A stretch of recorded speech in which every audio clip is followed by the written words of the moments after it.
ವಾದದ ನಂತರ ಆದೇಶ ಕಾಯ್ದಿರಿಸಿದ ನ್ಯಾಯಾಲಯ. ಕೆಲ ಸಮಯದ ನಂತರ ಆದೇಶ ಪ್ರಕಟ ಮಾಡಲಿರುವ ನ್ಯಾಯಾಧೀಶೆ 5 ದಿನಗಳ ಕಾಲ ಪೊಲೀಸ್ ಕಸ್ಟಡಿಗೆ ಕೇಳಿರುವ ಪೊಲೀಸರು. ರಾಜೀವ್ ಗೌಡ ವಕೀಲರಿಂದ ಮಧ್ಯಂತರ ಜಾಮೀನು ನೀಡುವಂತೆ ಮನವಿ. ಏನ್ ಬೇಕಾದರೂ ಷರತ್ತುಗಳನ್ನು ವಿಧಿಸಿ ಜಾಮೀನು ನೀಡುವಂತೆ ನಂತರ ವಿಚಾರಣೆ ಮಾಡಲಿ ಎಂದು ವಾದ.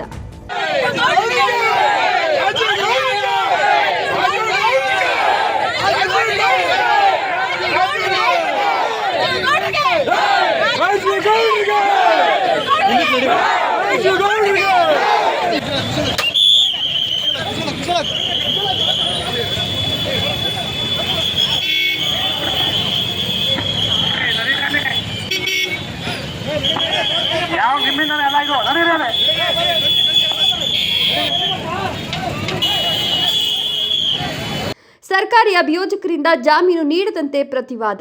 ಪ್ರಕರಣದಲ್ಲಿ ಇನ್ನೂ ಕೆಲ ಸಾಕ್ಷ್ಯಾಧಾರಗಳನ್ನು ಸಂಗ್ರಹ ಮಾಡಬೇಕಿದೆ. ಆರೋಪಿತರ ಫೋನ್ ಜಪ್ತಿ ಮಾಡಬೇಕಿದೆ. ಪರಾರಿಯಾಗಲು ಬಳಸಿರುವ ಕಾರುಗಳನ್ನು ವಶಕ್ಕೆ ಪಡೆಯಬೇಕಿದೆ. ಆರೋಪಿಯನ್ನ ಮಂಗಳೂರು ಸೇರಿದಂತೆ ವಿವಿಧ ಕಡೆ ಕರೆದುಕೊಂಡು ಹೋಗಿ ತನಿಖೆ ಮಾಡಬೇಕಿದೆ ಎಂದ ಸರ್ಕಾರಿ ಅಭಿಯೋಜಕರು. ನಟೋರಿಯಸ್ ಕ್ರಿಮಿನಲ್ ರಾಜೀವ್ ಗೌಡನಿಗೆ 14 ದಿನಗಳ ನ್ಯಾಯಾಂಗ ಬಂಧನ. Shidlaghatta JMFC principal civil judge ಸುಕನ್ಯಾರಿಂದ ತೀರ್ಪು. ನಾಳೆ ಜಾಮೀನು ಅರ್ಜಿ ವಿಚಾರಣೆ. ರಾಜೀವ್ ಗೌಡ ಬೇಲ್ ರದ್ದು ವಿಚಾರ.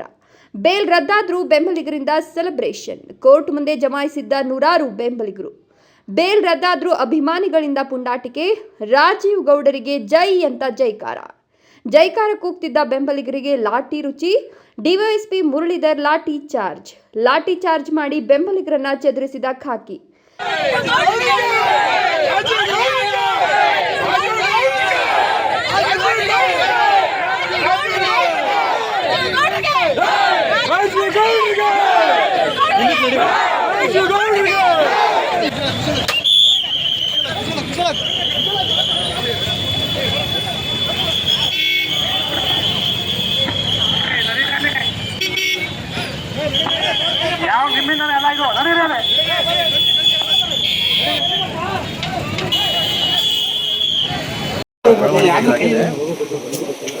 ಒಂದು ಮೇನ್ ಕೇಸ್ನಲ್ಲಿ ಕಮಿಷನ್ ಕೇಸ್ನಲ್ಲಿ ನಾವು ಮಧ್ಯಂತರ ಜಾಮೀನು ಕೇಳಿದ್ವಿ.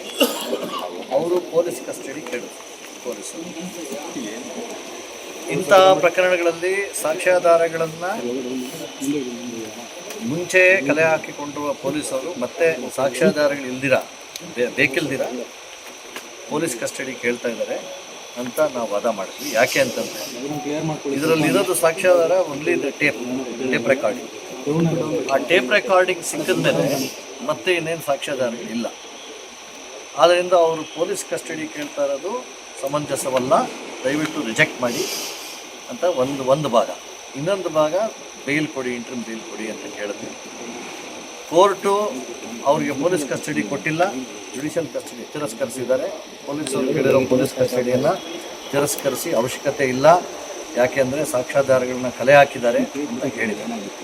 ಎರಡನೇದು, ನಮ್ಮ ಇಂಟ್ರಿಮ್ ಬೇಲ್ ಏನು ಕೇಳಿದ್ವಿ ಅದನ್ನು ತಿರಸ್ಕರಿಸಿ ನಾಳೆಗೇ ಬೇಲ್ ಹಾಕಿದ್ವಿ. ಬೇಲ್ ವಾದವನ್ನು ನಾಳೆಗೇ ಹಾಕಿದ್ವಿ. ಆದ್ದರಿಂದ ನಮಗೆ ನಾಳೆನೇ ಬೇಲ್ ವಾದ ಇರೋದ್ರಿಂದ ನಾಳೆ ಕೋರ್ಟ್ಗೆ ನಾವು ನಮ್ಮ ಬೇಲ್ ವಾದವನ್ನು ಮಂಡಿಸ್ತೀವಿ ಹಾಗೂ ಕೋರ್ಟಿನ ತೀರ್ಪಿಗೆ ಕಾಯ್ತೀವಿ. 9 ಅಂತ ಹೇಳಿದ್ದಾರೆ. ಅಂದರೆ ಈಗ ನಾಳೆ ವಾದ ಆಗುತ್ತೆ, ಬಿಡಿಸ್ಕೊಳ್ತೀವಿ. ನಾಳೆ ವಾದ ಆಗುತ್ತೆ. ಪ್ರೊಸೀಜರ್ ಹೇಗಿದೆ? ನಾಳೆ ವಾದ ಆಗುತ್ತೆ. ಆರ್ಗ್ಯುಮೆಂಟ್ ಮಾಡಿ ವಾದ ಆದಮೇಲೆ ತೀರ್ಪು ಯಾವತ್ತು ಬರುತ್ತೋ ಆವತ್ತು ಬಹುಶಃ ನಾವು ಬಂದದಿಂದ ಆಚೆ ಬರ್ತೀವಿ. ಸರ್, ಈಗ ನಾಳೆ ಬೇಲ್ ಸಿಗುವ ನಿರೀಕ್ಷೆ ಇದೆಯಾ ಸರ್? ನಾಳೆಗೆ ಇದೆ, ನಾಳೆಗೆ ವಾದಕ್ಕೆ ಹಾಕಿದ್ದಾರೆ. ಸೊ ಆದ್ದರಿಂದ ನಾವು ಅದು ಹೇಳಿದ್ವಿ, ಈ ಸೆಕ್ಷನ್ ಅಪ್ಲೈ ಆಗಲ್ಲ. ಯಾಕೆಂದರೆ ಬೇಲ್ ಸಿಗದಿರೋಂಥ ಸೆಕ್ಷನ್ ಅವ್ರು ಹಾಕಿದ್ದಾರೆ ಹೊರತು ಇನ್ನು ಉಳಿದ ಸೆಕ್ಷನ್ ಅಪ್ಲೈ ಆಗ್ಬೋದು, bailable sections. But non bailable ಸೆಕ್ಷನ್ನ ಅವರು ನಮ್ಮ ಮೇಲೆ ಒಂದು ರಿವೆಂಜಿಂದ ಹಾಕಿದ್ದಾರೆ ಅಂತ ನಾವು ವಾದ ಮಾಡಿದ್ದೀವಿ. ಸೊ ಅದನ್ನು ಕೂಡ ಆಲಿಸಿ ಕೋರ್ಟು ಒಂದೇನಂತಂದರೆ ಒಳ್ಳೆಯ ಬೆಳವಣಿಗೆ, ಪೊಲೀಸ್ ಕಸ್ಟಡಿಯನ್ನು ತಿರಸ್ಕರಿಸಿದ್ದಾರೆ. ಬೇಡ, ನ್ಯಾಯಾಂಗ ಅಂದರೆ ಕೋರ್ಟ್ ಕಸ್ಟಡಿನಲ್ಲೇ ಎಲ್ಲ ಪ್ರಕರಣಗಳಲ್ಲಿ ಹಿನ್ನಡೆ ಆಗ್ತಾ ಇದೆಯಲ್ಲ ಸರ್ ಕೋರ್ಟಲ್ಲಿ. ಆ್ಯಕ್ಚುಲಿ ಒಳ್ಳೆ ಡೆವಲಪ್ಮೆಂಟ್. ಯಾಕೆಂದರೆ ಒಂದು ಭಾಗ ಹೌದು, ಜಾಮೀನು ಸಿಕ್ಕಲಿಲ್ಲ ಅನ್ನೋದು ಒಂದು ಭಾಗ ಆದರೆ ನಾಳೆಗೇ ಆರ್ಗ್ಯುಮೆಂಟ್ ಇದೆ. ಎರಡನೇದು ಏನಂತಂದರೆ ಅವ್ರು ಕೇಳಿರೋ ಒಂದು ಯಾವುದು ನಾವು ನಮ್ಮ ಕಸ್ಟಡಿ ಕೊಡಿ ಅಂತ ನಾವು ಅವ್ರನ್ನ ಇದಕ್ಕೆ ಕರ್ಕೊಂಡು ಹೋಗ್ಬೇಕು, ಎಲ್ಲೆಲ್ಲಿ ಓಡಾಡಿದ್ರು ಅಲ್ಲೆಲ್ಲ ಕರ್ಕೊಂಡು ಹೋಗ್ಬೇಕು ಅಂತ ಹೇಳಿರೋದನ್ನ ಅದು ಹಾರ್ಬರಿಂಗ್ ಅಂತ ಬರುತ್ತೆ. ಆ ಹಾರ್ಬರಿಂಗ್ ಅಫೆನ್ಸೇ ಬೇಲಬಲ್. ಸೊ ಬೇಲಬಲ್ ಅಫೆನ್ಸ್ಗೆ ನೀವು ಕಸ್ಟಡಿ ತಗೊಂಡು ಹೋಗಿಲ್ಲ ಅಂತ ಆ ವಾದವನ್ನು ಕೋರ್ಟ್ ಮನ್ನಣೆ. ವಿಶ್ವಾಸ ಇದೆ, ಖಂಡಿತವಾಗೂ ವಿಶ್ವಾಸ. ಮೈಕಲ್ ಅವ್ರಿಗೆ ಕಂಡೀಷನ್ಸ್ ಹಾಕಿದ್ದಾರೆ. ಅದು ಆದೇಶ ಪ್ರತಿ ಬಂದ ಮೇಲೆ ನೋಡಿ. Jangalahalli Ashwath, power news 1, Chikkaballapur.